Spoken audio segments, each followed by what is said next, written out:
Magandang gabi po sa inyo lahat. Father Randy De Jesus, ang inyong pong kalakbay sa pananampalataya ngayong Pasko ng muling pagkabuhay ni Kristo habang tayo po ay umaharap sa isang pandemya. At sa pagsisimula po ng ating bahaginan sa gabing ito, hayaan po ninyo na ipahayag ko sa inyo ang mabuting balita ng Panginoon ayon kay San Juan. Sa ngalan ng Ama, ng Anak at ng Espiritu Santo. Amen. Walang makalalapit sa akin malibang dalhin siya ng amang nagsugo sa akin. At ang lalapit sa akin ay muli kong bubuhayin sa huling araw. Nasusulat sa aklat ng mga propeta at silang lahat ay tuturuan ng Diyos. Ang bawat nakikinig sa Ama at natututo ay lalapit sa akin. Hindi ito nangangahulugang may nakakita na sa Ama. Yaong nagmula sa Diyos ang tanging nakakita sa Ama. Sinasabi ko sa inyo, ang nananalig sa akin ay may buhay na walang hanggan. Ako ang pagkain nagbibigay buhay. Kumain ng mana ang inyong mga ninuno nang sila'y nasa ilang, gayon may namatay sila. Ngunit ang sino mang kumain ng pagkain bumaba mula sa langit ay hindi mamamatay. Ako ang pagkain nagbibigay buhay, na bumaba mula sa langit. Mabubuhay magpakailanman ang sino mang kumain nito, at ang pagkain ibibigay ko sa ikabubuhay ng sanlibutan ay ang aking laman. Ang mabuting balita ng Panginoon. Pinupuri ka namin, Panginoong Jesucristo. Nagpapatuloy po tayo sa ating pagninilay ng mga bagay patungkol sa ating pananampalataya. At si Jesus ay nagpapakilala sa atin bilang pagkain nagbibigay buhay. Sa mga nagdaang araw po, lagi nating naririnig ang mga katagang, ang lumalapit sa akin ay hindi na magugutom. Ang mananalig sa akin ay hindi na mauuhaw. At ngayon po, si Jesus nangungusap sa atin, ako ang pagkain nagbibigay buhay. Paano nga po ba't nagbibigay buhay si Jesus sa atin? Alam po ninyo, bilang isang pare, ang aking pong assignment ay hindi lamang sa seminaryo. Sa kasalukuyan po ay naitalaga po ako upang maging tagagabay at talakbay ng mga kabataan na nagnanais na pumasok sa seminaryo. Sa larangan po ng pagtataguyod ng bokasyon, kaya po sa kasalukuyan ay ako po ang vocation director ng Diocese of Imus. At bahagi po ng aking atas na gawain ay yung sikapin na makabuo ng mga gawain para po maitaguyod ang bokasyon, mapag-alab ang pangunawa sa bokasyon. At alam po natin lahat tayo may bokasyon. Sapagkat ito'y bahagi ng ating mga pagiging binyagang Katoliko-Kristiyano na tayo ay inaanyayahan ng Panginoon sa isang buhay na banal. Alam po ninyo, bahagi ng aking paghuhubog bilang isang vocation director ay yung dumalo ng mga conferences, convention, o kaya pagtitipon-tipon ng mga kapwa ko po vocation director mula sa iba't ibang dioceses dito po sa Pilipinas, at gayon din mula sa iba't ibang mga kongregasyon ng mga relihiyoso at relihiyosa. At syempre po nagkakaroon kami ng pagkakataon doon para magbahaginan ng aming pong iba't ibang pamamaraan, mga epektibong pamamaraan, kung paano po namin magagawang makapagikayat ng mga papasok sa seminaryo, sa kumbento, o sa paghuhubog ng pagiging isang relihiyoso at relihiyosa. At isa po sa hindi ko makakalimutang bahaginan ay yung minsan na batay po sa mga pag-aaral, sa mga pagninilay at obserbasyon. Isa raw po sa tumataas na bilang ng bokasyon sa pagpapali at buhay relihiyoso at relihiyosa ay nakikita sa ilang mga bansa na hindi naman daw po dating ganoon nakapagbubunga ng mga bokasyon. At isa po dito ay ang bansang Japan. At nung pinag-aaralan po yun at inoobserbahan, paano nangyari iyon? Nagkaroon ng mga pananaliksik. Alam po ninyo, isa sa mga nagbigay ng pangunawa ay yung katotohanan na noon pong nagkaroon ng kalamidad sa kanilang bansa. Naramdaman po ng mga tao doon sa Japan, tinatawag natin mga Japanese, yung pagtulong, pagdamay at pagmamalasakit ng mga Pilipinong Katoliko Kristiyano. Nagkaroon po sila ng parang inspirasyon, lakas at pag-asa para bumangon dahil sa tulong na kanilang naranasan at naramdaman, at mula din sa tulong ngayon yung pagsaksi nila na ganito pala ang pananampalataya nila. Isang pananampalataya, ganito pala ang pananampalataya ng mga Katoliko Kristiyano. Isang pananampalataya na walang itinatangi sa tutulungan. Isang pananampalataya na handang magbigay ng sarili para sa ikabubuti ng mga. At syempre po, pagiging isang Kristiyano ay pamumuhay sa mga turo at aral ni Kristo.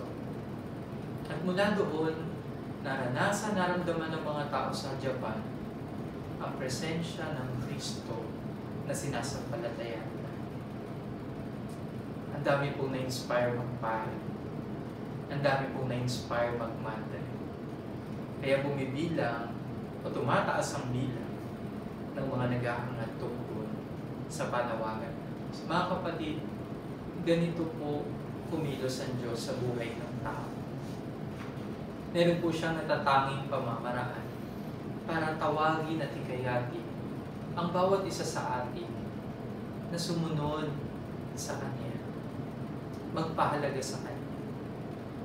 At sa tuwing tayo ay lumalapit sa Panginoong Jesucristo, nararamdaman natin ang saysay ng mabuhay, kung paano maging tao.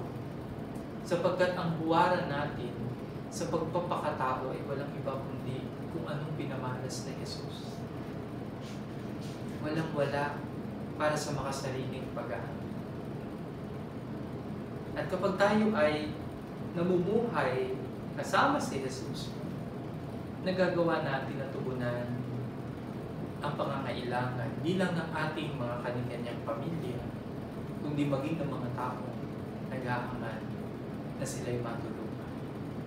Kaya po, totoo na nagdudulot ng buhay si Jesus. Bakit? Kasi kapag may mga gumagawa ng mabuti, nagmamalasakit at dumadamay, maraming nabubuhay. At ang mabuhay kay Jesus. Di po ba? Kapag may mga nagtutulungan, nagmamalasakitan, lalo na po ngayon, may pandemya, nakakatawid po ang mga kapatid nating nahihirapan at nagdurusa dahil walang trabaho, walang pagkuhanan ng pagkain sa mapanghamong sandali. Ang sarap po ng pakiramdam kapag po nararanasan ng kapwa natin si Jesus sa kabutihan natin. At maaaring ito din ang magmulat sa kanila o magmulat sa kapwa natin ng katotohanan ng Diyos na sumasaan. Mga kapatid, sa gabi pong ito, makakasama po natin ang isang kaibigang pari o kapatid na pari sa larangan din po ng pagtataguyod ng bokasyon.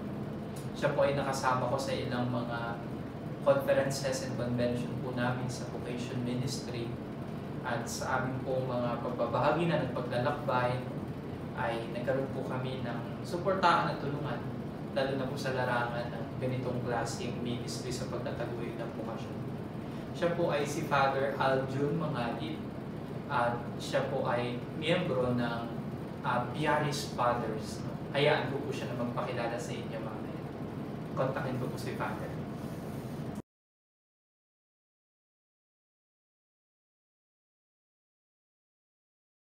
Sa inyo. Hello, Father. Hi, Father. Magandang gabi po. Nandito na po tayo ngayon sa ating online faith sharing.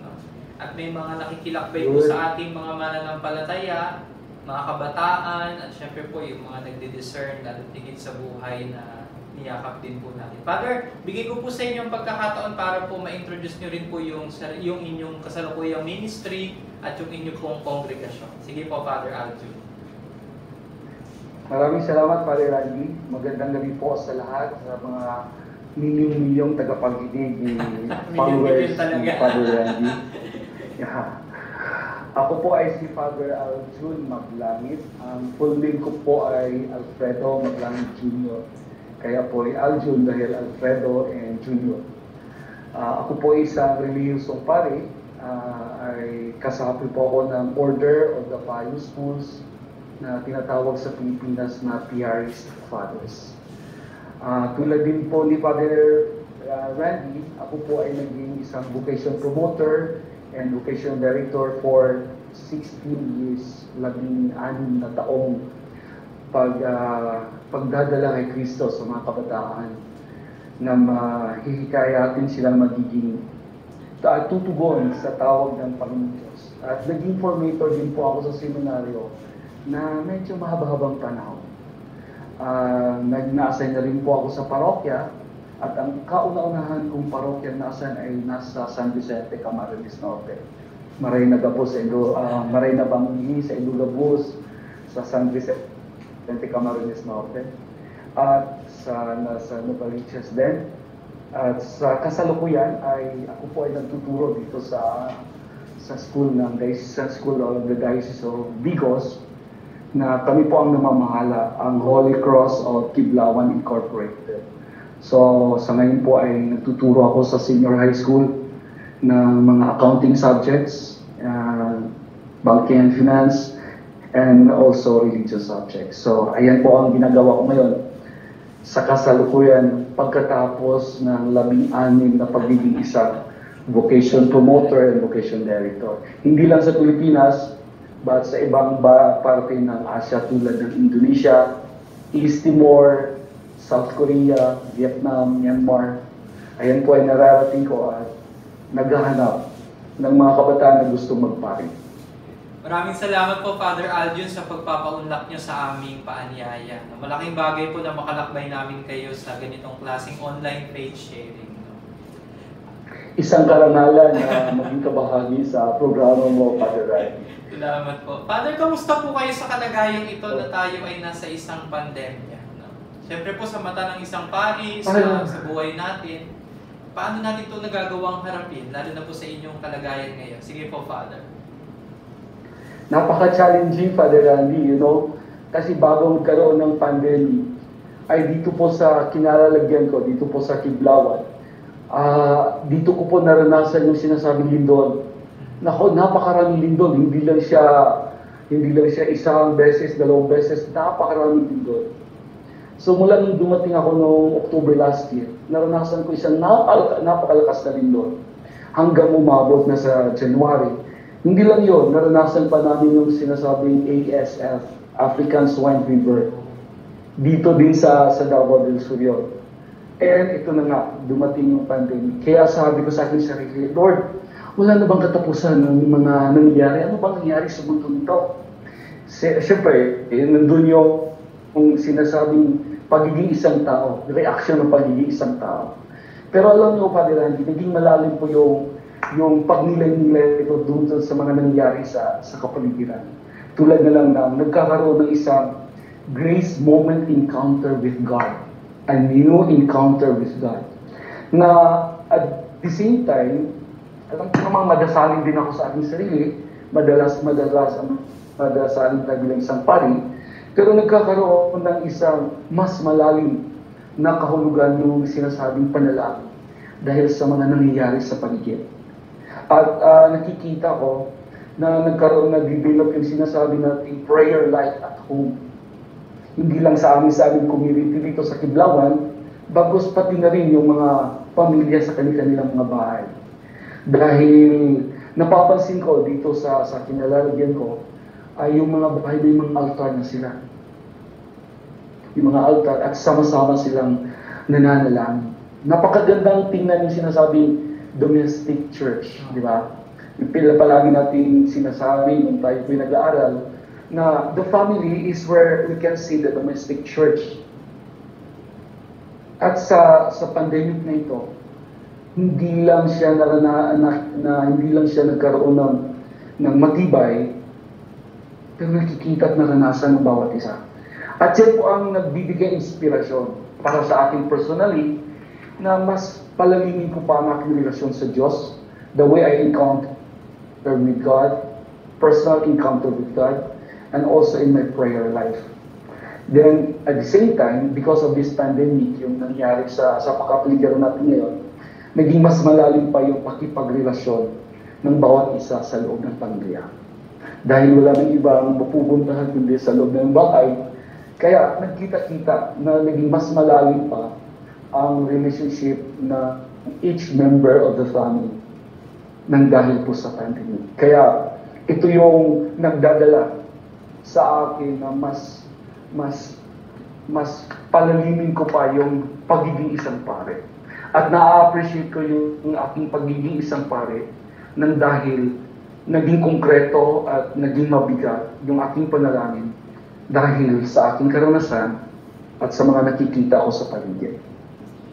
Sa mga kapatid natin. Nakakatuwa, Father Alvin, kasi dun sa unang part ng sharing mo, sa kamustahan natin, kitang-kita na tayo talagang mga pare. Siyempre, bahagi ng ating buhay. Yung tukuyin din, siyempre, Father, yung ating mga nararamdaman. No? Yung mga pagtatanong, hindi naman nawawala yun sa atin. Araw-araw ay laging meron tayong ganong klaseng pagtukoy. Sabi nga po, di po ba, Father, simula pa sa seminaryo, laging sinasabi sa atin ng mga formators natin, kilalanin mo ang sarili mo. Tukuyin mo kung anong nararamdaman mo. At kung meron kang nararamdaman, doon naman papasok na yun, Father, yung tinatawag na pagdadala natin sa panalangin ng ating mga nararanasan. Kaya po, napakahalaga, lalo na po ngayon, sabi nyo nga po, during this pandemic, mayroong mga nangyayari na pagpapanumbalik ng ugnayan ng tao at ng Diyos sa pamamagitan ng pagbubuo ng mga pagpapaalab ng domestic church na sinasabi nga po. Yung bang maranasan ng simbahan, hindi lang sa mga malalaking gusali o bahay lalanginan, kundi maranasan ng simbahan sa mismong tahanan. Father Alvin, sa sitwasyon pong ito, nais po namin kayong anyayahan na makapagbahagi ng ilan po mga maituturing niyo pong faith or religious experience during this pandemic. Tulad ng nasabi ko kanina, yung naibahagi ko kanina, na nagkaroon kami ng linggo dito. So may mga ilan-ilang simbahan, pati nga yung parokya namin dito, ay nagkakaroon ng crack, hindi na siya magagamit dahil delikado. One time naisip ko, paano na kaya pag yung isang pare ay nagbimisa sa tapos yung mga tao nasa labas na lang. Kasi baka biglang lumindol, hindi natin alam. O kaya inaisip ko na baka isang araw dito, nakatalikod na lang yung pare. Kasi doon na lang sa gilid magbimisa dahil doon sa nangyari sa ng simbahan. Yung building na sinasabi ko. Pero alam niyo, Father Randy, naranasan ko yung kahalagahan ng Eucharistia nung nagmisa ko na wala na akong kaharap, kundi camera. Yung live streaming na celebrating the Holy Eucharist. Isang napakagandang experience na alam mong maraming tao ang gustong magkakaroon ng ganung klaseng karanasan. At sa pamamagitan ko, kahit man mahirap, ay nagkakaroon pa rin ng katotohanan. Tulad ng sinasabi at binasa mo kaninang Ebanghelyo na ang Panginoong Diyos ay buhay. He is the bread. He gives lives.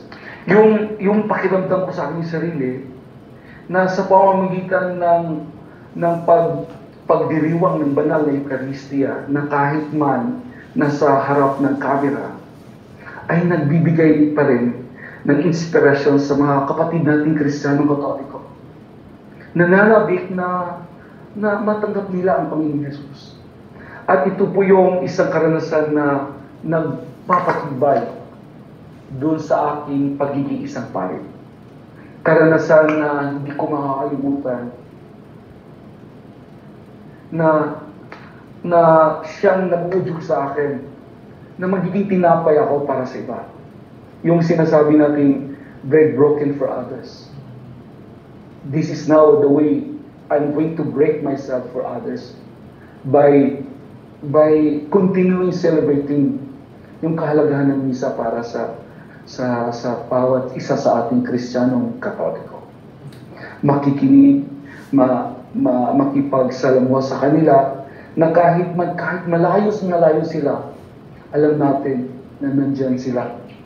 Na alam natin na nag-iisa sila sa atin. Hindi man natin sila nakikita or hindi man natin sila nahahawakan. Pero alam na alam ko na sila po'y nakikiisa doon sa isang banal na pagdiriwang. Nakaka-relate po ako, Father, sa inyong sinishare, no? Kasi syempre po, pagamat hindi natin kinasanayan na magmisa na nakaharap sa camera palagi, no? Sa sitwasyon na ito, mukhang kailangan natin itong ganapin para makaugnay din tayo, syempre, sa mga sumisimba, sa mga mananampalataya. At nakakatanggap din po ako, Father, ng mga mensahe through Facebook, Messenger, and text na nagsasabi, Father, gustong-gusto na namin tumanggap ng katawan ni Kristo. Gustong-gusto na namin tumanggap ng komunyon. No. Yun bang sa bahagi po nating mga pari, no? Kahit saan tayo nandun, pwede tayong magmisa, di ba? Tapos yung ganitong klaseng paghahangad ng mga tao na maramdaman si Jesus kahit man lamang yung makita si Jesus, ang banal na sakramento sa Facebook wall nila o sa panonood nila sa mga live streaming, ay magpapamalas sa katotohanan o sa kahulihan, talagang tayo at ang Diyos ang magtatagpo. Tapos po, Father, yung experience na sinasabi nyo kanina, yung nagmimisa ka mag-isa tapos nakaharap sa camera, yung pangramdam mo kahit na walang mga tao sa paligid mo physically dahil because of physical distancing. Pero yung pag nagsabi na tayo ng, bumati na tayo ng sumainyo ang Panginoon, alam, Father, na-experience mo ba yung parang ang daming tumutugon na yung bagamat hindi mo naririnig yung boses nila, pero alam mo na may kasama ka, di po ba? Na may kasama kang sa pagdiriwang na ito. Siyempre, una si Jesus at siyempre ang sambayanan niya. No? Yeah. Kaya po, Father, alam po ninyo, ma-share ko po sa inyo kung bakit ganun din lang yung aking, ito pong ganitong klaseng online page sharing. Ito po ay bunga ng aking prayer. Kasi naisip ko, sa pagkakataong ito, tagpuin natin ang tao sa ganang ibinibigay ng pagkakataon ng sitwasyon sa atin. No? Na ang mga kapatid natin ngayon, nasa mga tahanan, yung bang marami na silang napapakinggan tungkol sa COVID-19, paano iiwasan, anong dapat gawin, paano susunod, anong ayuda makukuha, at kung ano-ano pa. Kalaki pa nito yung mga kabigatan ng kalooban dahil sa ilang mga reklamo o mga nangyayari na bagamat wala tayo sa control, pero sa pagkakataong ito, alam po natin, Father, na ang buhay natin bilang mga pari ay isang buhay na laging nagdudulot ng pag-asa. Isang buhay na laging nagdudulot ng lakas at inspirasyon sa mga tao na nakikilakbay sa bawat isa sa atin at sa mga taong pinakikilakbayan din natin sa buhay na ito. Kaya po, Father, natutuwa ako nung narinig ko yung experience na yun. Sabi ko, ramdam na ramdam ko yun, tama si Father Aljo, no? Na pag nag-holy hour dito sa seminary, kapag nagmimisa, kapag meron po ako mga ipalalabas ng mga inspirational videos, sabi ko, gusto kong umugnay sa Diyos at gusto ko rin umugnay sa mga tao. At doon, Father, may karanasan kami sa... sige, Father. May karanasan kami rito sa community namin kasi yung covered court namin sa school namin ay nasa gilid ng daan. Tapos may malaki kami speaker. Sinong superior namin si Father Efren Mundo. Nag-decision kami na mag-grocery pero siyempre may physical distancing yan. Pero nilakasan namin yung sound system. Naka-microphone kami na we're praying the rosary, you know. Naka-live kami, nag-pray rosary. Na-touch lang ako doon sa masking yung sa mga security guard na sa harap namin or yung mga taong nasa malapit sa bahay. Sabi na, alam niyo, Father, nakikisabay kami sa pagro-rosaryo niyo. Ang sarap pakinggan. Tapos yung nagmimisa nga kami lang, sabi na, nakatayo lang kami sa labas ng inyong bakod, Father. Maririnig namin yung pagmimisa niyo. Yan po ay sapat na para sa amin. Di ba napakasarap yung gano'n? Na kahit man ito yung nangyari sa mundo, tayo pa rin ay patuloy na nagbibigay inspirasyon para sa mga kapatid nating may pananampalataya sa Panginoon. At yun yung biyaya at grasya, Father, na sa kabila ng lahat ng ito, ay ang Diyos din mismo ay gumagawa ng kanyang bahagi para sa atin. Father, sa pagkakataon pong ito, babasahin ko po yung ilang mga pagninilay ng mga taong nakikilakbay sa ating bahaginan ngayong gabi. Balikan mo po kayo. Sige.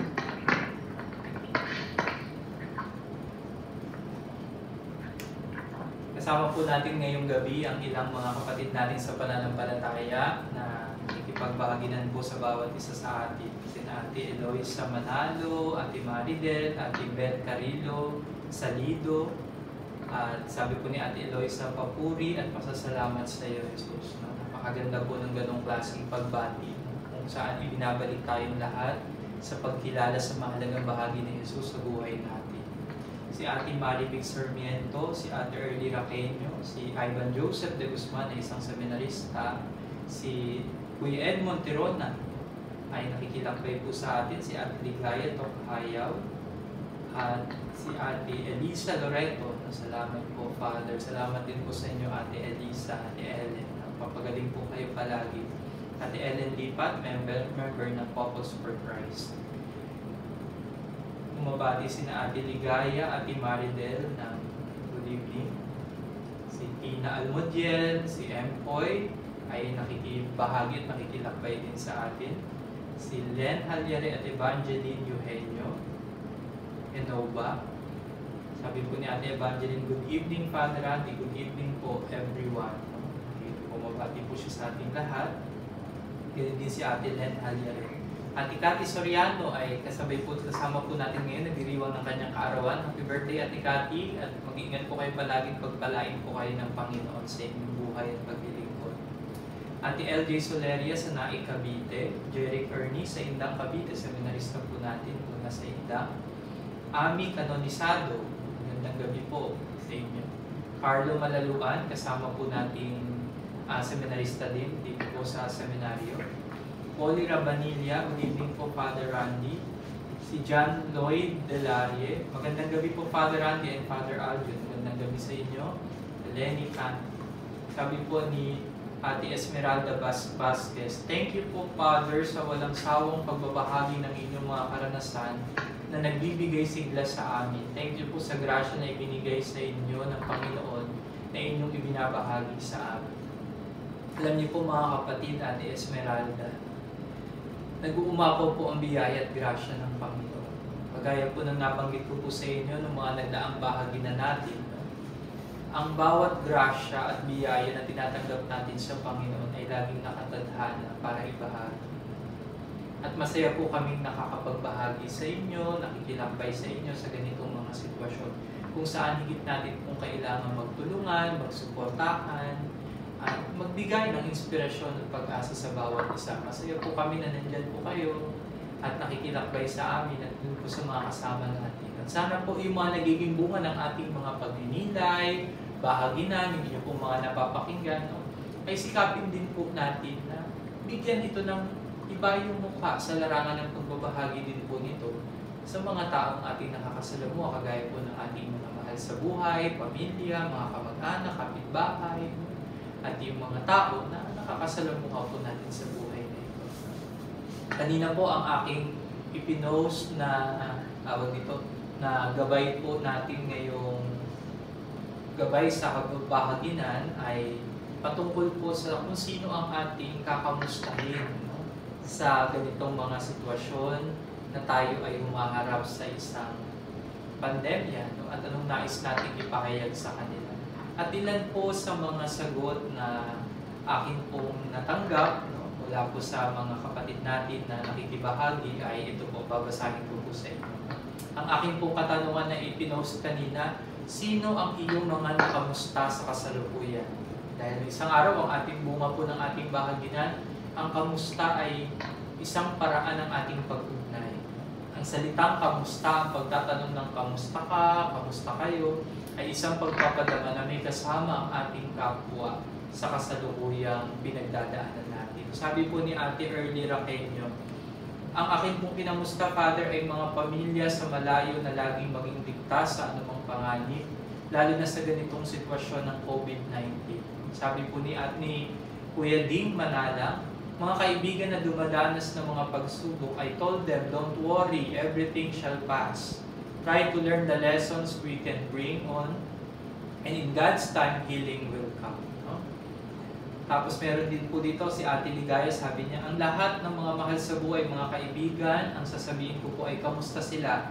Kung okay lang ba sila, kung okay lang ba sila sa pang-araw-araw na pangangailangan at huwag silang panghinaan ng loob at hindi nagpapabaya ang Diyos. Mag-iingat sila lagi at ingatan lagi ang kanilang kalusugan. No? Sana po mga kapatid, ibalik natin yung kultura ng pagpapaalala sa bawat isa na ang Diyos ay mawaing Diyos, may awa ang Diyos. Pangalawa, ang Diyos ay hindi nagpapabaya at ang Diyos ay mabuti.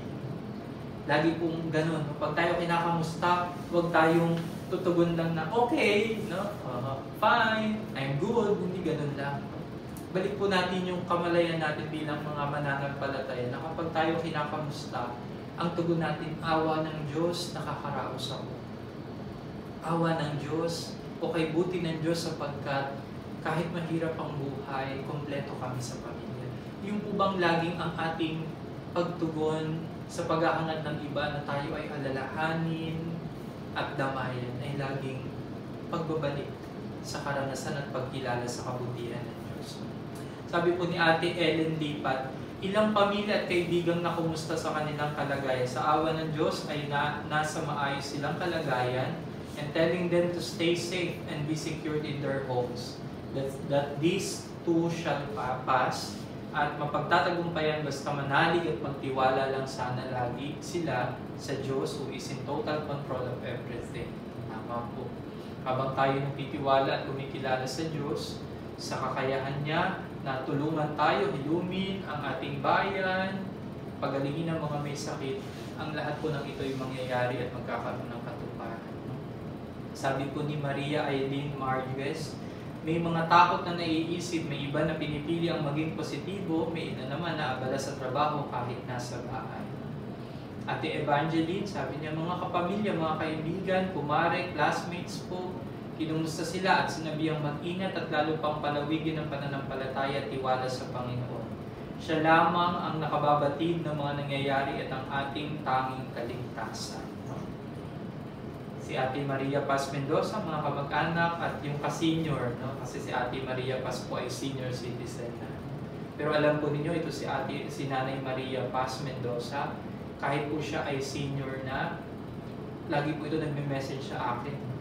Nire-report niya po sa akin, Father Aldun, yung kanyang mga ginagawang apostolate, yung kanyang mga ginagawang pagdamay at pagtulong sa mga kapitbahay, pagbabahagi ng bulong sa kanyang paraan na kaya. No? Sabi ni Maria Ann Batpay, pamilya as always, friends, lalo na yung long lost friends, yung di ko nakakausap for a long time. Kamustahan at balik tanaw sa nakaraan. Maganda po yun, no? Lalo na po yung mga hindi po natin masyadong nakakamusta noon. Hindi natin masyadong nakakausap. Sa pagkakataon pong ito, napaka-powerful ng tanong na kamusta ka. Sapagkat ito ay isang pagbabalik tanaw na, hindi ka nag-iisa sa sitwasyon na ito ha. Hindi ka nag-iisa sa pandemyang ito. Kaya natin ito. Pagtulungan natin ito. No?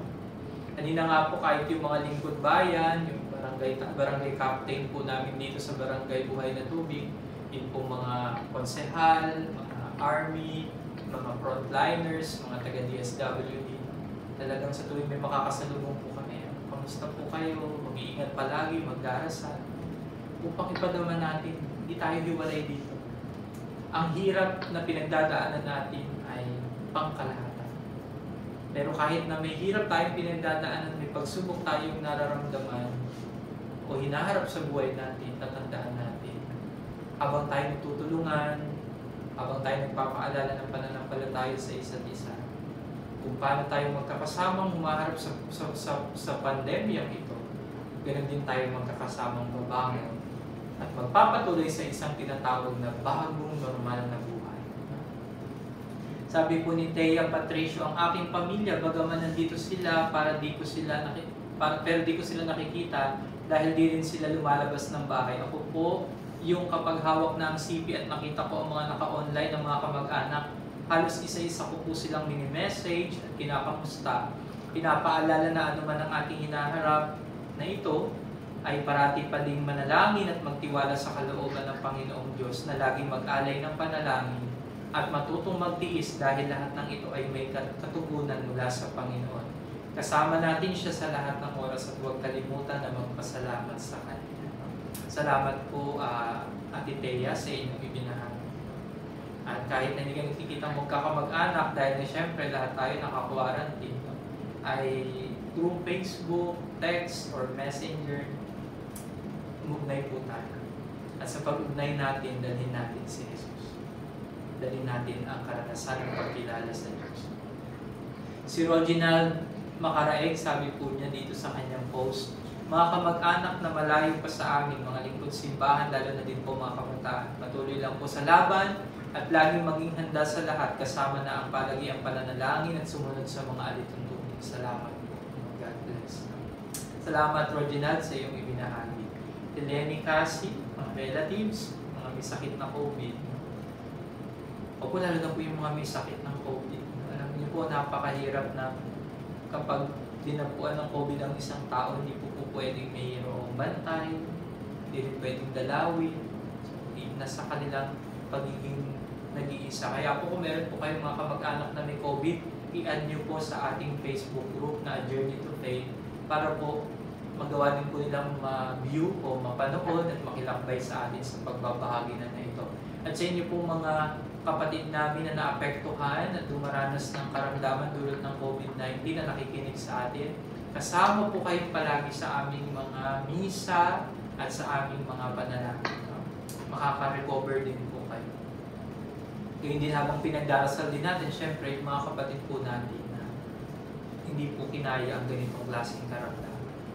Sabi po ni Father Alan Valero, kapatid na pari, mga kapamilya at mga kinikilalang kapatid kay Kristo, miss ko na sila at lagi ko silang ipinagdarasal. Miss ka na rin namin, Father Alan. Ito po si Father Alan, isa po ito sa mga aktibong pari dito po sa Diocese of Imus. Kapag po kami nakikita, lagi yung nangangamusta, kamusta ka na anak? No? Anak ang tawag niya sa akin kasi simula pa seminarista hanggang sa ako ay naging, sa unang taon ng aking pagka-parish po ay naging parish priest ko po doon po sa Our Lady of the Pillar Cathedral Parish. Nung ako din po ay tumira kay Bishop Ray sa Bishop's House. Siya po, si Father Alan po ang rector noon sa Cathedral. Pagaling po kayo, palakas, at laging mag-iingat, Father Alan. Sa lahat po ng ito, salamat sa inyo po mga ibinahagi. Ano po, Father Aljun, nakakatuwang isipin na yung simpleng question or gabay sa bahaginan, sino ang iyong mga nakamusta sa kasalukuyan, ano ang iyong ipinahayag sa kanila, ay merong makahabang mga pagtugon, pagninilay, na posible naman pala talaga sa Facebook, hindi yung pag nag-post ka, puro ibabash ka eh. No? Posible din sa Facebook, maipasok natin ang kamalayan para dalhin tayo sa karanasan ng Diyos. At salamat po sa inyong pagtugon at pagtalima. Balikan po natin si Father Aljun. Father Aljun, napakinggan niyo po yung mga pagbabahagi ng mga kapatid. Napakasarap. Yeah. Napakasarap pakinggan, no? Napakasarap pakinggan dahil ito ay isang totoong karanasan ng mga kapatid natin. Pinapakita nila, pinaparamdam nila yung mga nasa kalooban nila. Napakasarap. Tulad na rin ng sinasabi ko na sa kapanahon ito ay patuloy pa rin po ako nagka-counseling doon sa mga kabataan na naging kabahagi doon sa paglalakbay na nandun pa ako sa Manila. Patuloy pa rin na nagbibigay inspirasyon para sa mga kabataan natin. Kaya patuloy natin kumustahin sila. Naging kabahagi ng buhay natin. Si Father Aljun po ay nakikilakbay sa iba't ibang mga youth groups, organization, kahit po sa mga seminaryo, sapagkat isa po din siya sa mga pari na nagbibigay ng mga human formation program, lalo na po sa mga religious at sa mga seminarista. Siyempre po sa amin din po mga kapwa niyang pari, kaya malaking bagay po yung ministry ni Father Aljun. Father Aljun, sa pagkakataon pong ito, nais ko pong ibigay yung pagkakataon sa inyo para sabihin at ipahayag ang inyo pong mga final words sa mga kapatid natin na nakikilakbay sa atin ngayon. Sige po, Father Aljun. Para po sa lahat ng mga nakikinig sa atin sa programang ito, nanonood sa atin, isipin natin na ang Diyos ay hindi nawawala sa atin. God is always with us, and He journey with us. And everything will come to an end. Everything will just pass. Ang mahalaga po ay tulad ng sinasabi ng karamihan at sinasabi pa ulit-ulit na sinasabi na kailangan nating manalig sa Panginoong Diyos. Dahil andyan lang naman siya. Pero I would like to challenge each one of us na huwag natin hanapin si Kristo sa ibang tao, kundi tayo ay magiging isang Kristo para sa kapwa natin. Natouch ako, Father, yung sinabi mo kanina na yung sa mga frontliners natin, kumustahin natin sila. Kasi kanina, kasama ko si Father Roche, yung isang PRIs na kasama ko rito.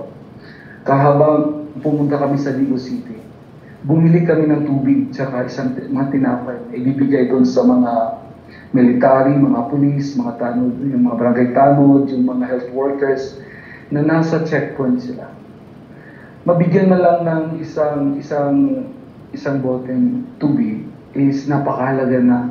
Napakasarap na makita yung ngipin nila na nagpapasarap. Father or Sir, thank you very much.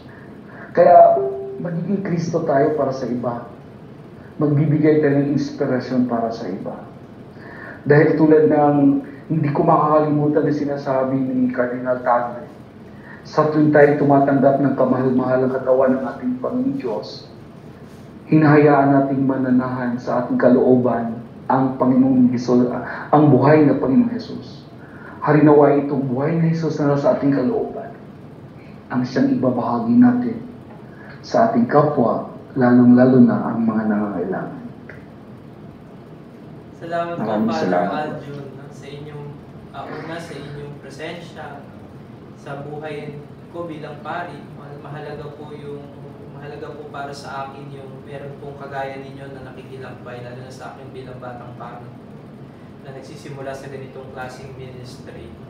At syempre, pag nakakakita po ako ng mga kagaya ninyong pari na meron pong ganitong klaseng alam sa buhay spiritualidad o buhay panalangin at sa pakikilakbay sa maraming tao, yung bang ang sarap maging pari, sarap maglingkod sa Diyos, masayang maglingkod sa Diyos. Lalo na po sa mga sitwasyon na ito na alam natin, bagamat limitado ang kakayahan natin, pero sapat ang grasya ng Diyos para ipadama natin sa kapwa natin ang kanyang presensya sa paraang mayroon tayo. Father, pwede po po mag-request sa inyo na kayo po ang mag-lead ng ating closing prayer at makuha po namin ang blessing mula po sa inyo dyan sa Davao. Sige po, Father. Dito sa Kiblawan, Davao Jones Fort. So bago ako magbigay ng final prayer at saka blessing, gusto ko lang magpasalamat sa suporta ng ating community dito sa PRI's Fathers ng Kiblawan. Si Father Efren, ang aming superior, si Father Roger, Father Rochi, Father Rodilito, at saka si Brother Felix.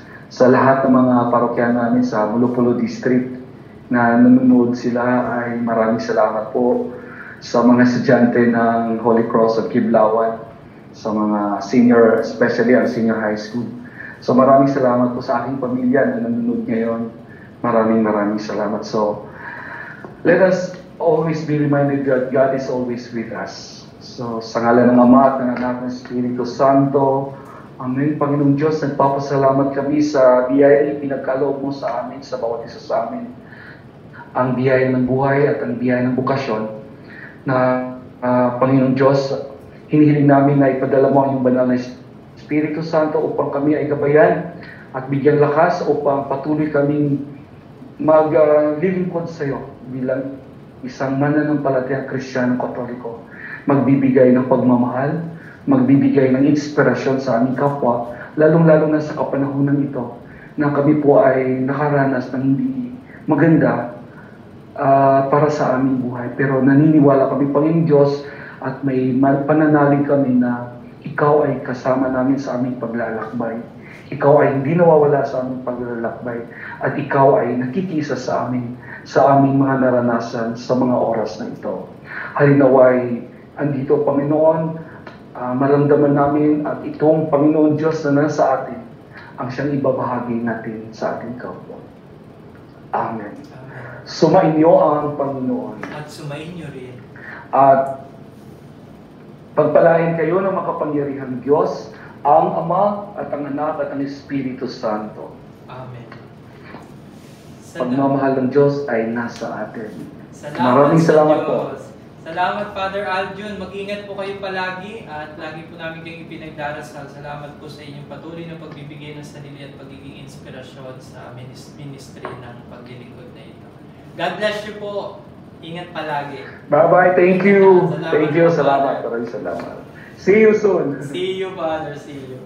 Sa inyo pong lahat na nakilakbay sa amin ni Father Aljun ngayong gabi, papasalamat po kami sa inyong pagiging bukas sa maraming pagkilos ng Diyos sa ating buhay. Lagi nating tatandaan, pinaghihiwalay man tayo ng sitwasyon, pinag-uugnay naman tayo ng Panginoon. Father Randy De Jesus po, ang inyong kalakbay sa pananampalataya ngayong Pasko ng muling pagkabuhay ni Kristo habang tayo po'y humaharap sa isang pandemya. God bless you. Ingat po.